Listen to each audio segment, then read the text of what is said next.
soy Aliatar, enviado especial de sus majestades los Reyes Magos de Oriente. Y os voy a leer una emisiva que me mandaron sus majestades.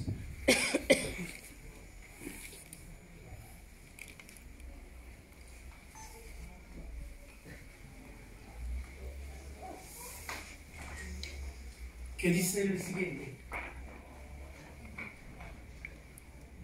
queridos niños y mayores, estamos ansiosos por llegar a Villaviciosa con todo nuestro séquito.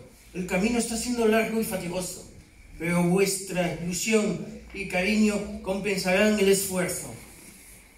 Esperamos que salgáis todos a recibirnos. Llegaremos el 5 de enero y recorreremos vuestras calles hasta el ayuntamiento, donde nos darán las llaves de vuestras casas y os recibiremos uno a uno, con mucho cariño, deseando veros sus majestades los Reyes Magos de Oriente, Melchor,